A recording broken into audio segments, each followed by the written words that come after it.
Have you ever wondered why we often stress about things that don't really matter? It's a question that can lead us down a rabbit hole of introspection. To guide us through this exploration, we turn to the wisdom embedded within the pages of Mark Manson's bestseller, The Subtle Art of Not Giving a F. This book serves as a compass, helping us navigate the sea of trivial concerns that threaten to steer us off course. It teaches us to recognize what's truly worth our time and energy, urging us to cast aside the rest. It's about finding a balance, learning to care less about the inconsequential and more about what genuinely matters. This is not a call to apathy, but rather a proposal for selective engagement. It's about being conscious of where we place our attention and our efforts. So are you ready to redefine your priorities and reshape your perspective?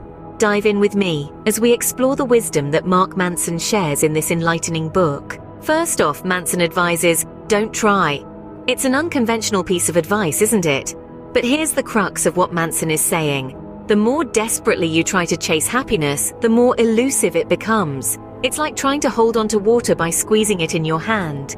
The tighter you squeeze, the faster it slips through your fingers. This is not to say that you should abandon all efforts to improve your life or to find joy.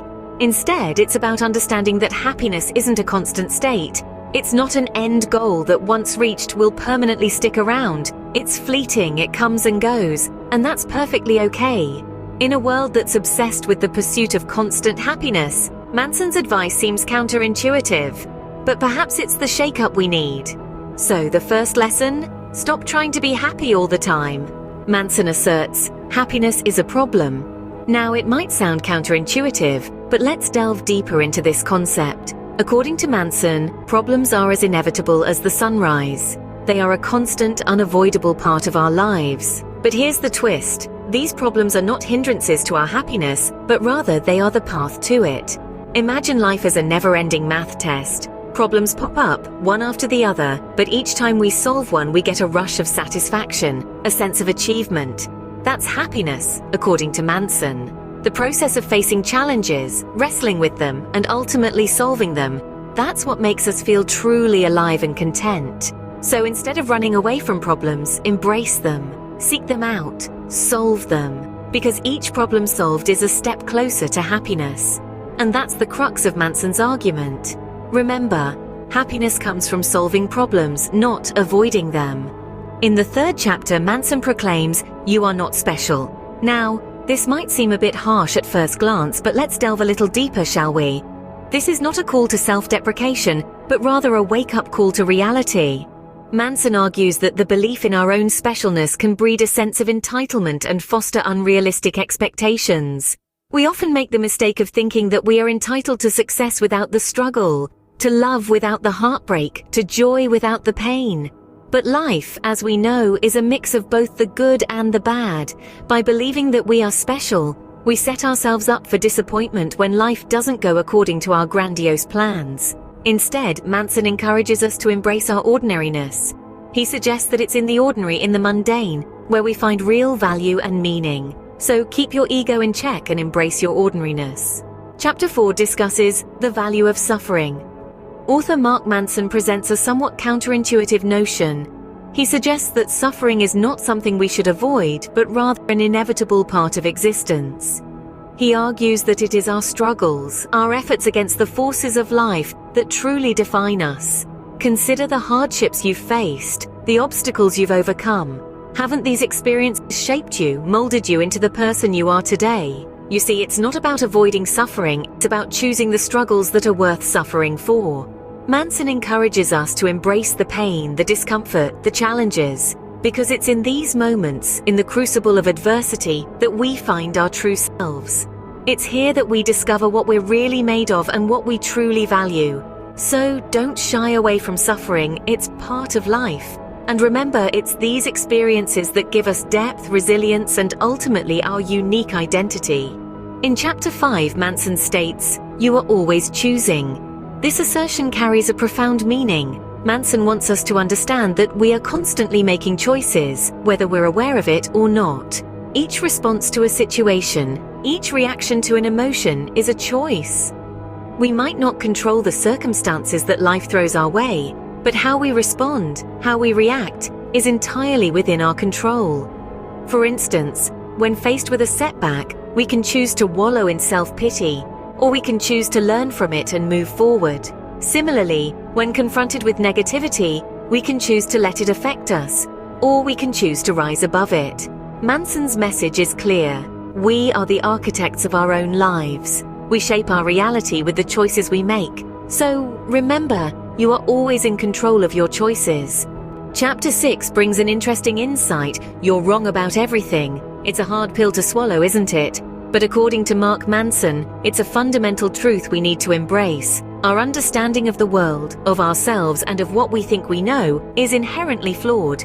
That's not a bad thing, though. It's just human nature. We're all stumbling through life, learning as we go, and that's okay. What's not okay is refusing to acknowledge that we could be wrong. That's where the real problems start. Manson urges us to be open to being wrong, because when we're open to being wrong, we're open to learning. We're open to new perspectives and different ways of thinking. We're open to growth. It's an uncomfortable process, sure, but it's a necessary one. So, be open to being wrong. It could lead to learning something new.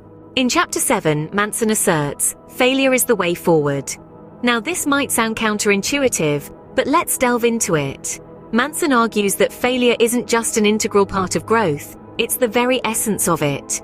It's through failing that we learn, adapt, and ultimately succeed. Think of it this way, each failure is a lesson, a stepping stone on the path to success. From each mistake, we gather valuable insights that help us to improve and refine our approach. We learn what works, what doesn't, and how we can do better next time. Failure, according to Manson, is not something to be feared or avoided, but rather, it's something to be embraced. It's a tool, a teacher, a guide.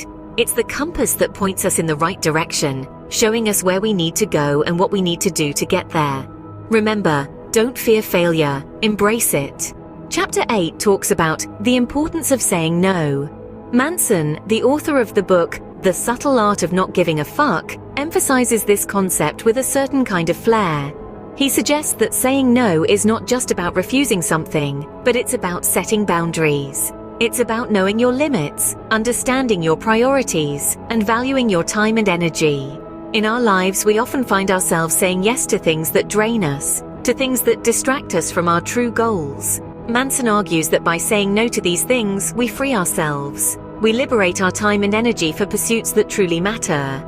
Saying no, in this context, becomes an act of self-care, an assertion of our values. It's about making a conscious choice to focus on what's really important and letting go of what's not. So learn to say no, it's important. To wrap it up, the essence of the book, The Subtle Art of Not Giving a F*** key, is truly a game changer. It's all about shifting our focus from what doesn't matter to what truly does. Each chapter we've explored today has imparted valuable lessons. From the first chapter, we've learned not to try so hard, to accept that happiness comes with problems. It's important to realize that we're not special, and suffering can have value. We're always making choices, even when we think we aren't. We've also discovered that our beliefs might not always be accurate, and failure is just a stepping stone to success. The ability to say no is more powerful than we think, as it helps us set boundaries and prioritize our energies. The overall message is simple, yet profound. It's about caring less about the trivialities and investing in what truly matters. So remember, care less about the unimportant and focus on what truly matters. That's the subtle art of not giving a F*** key.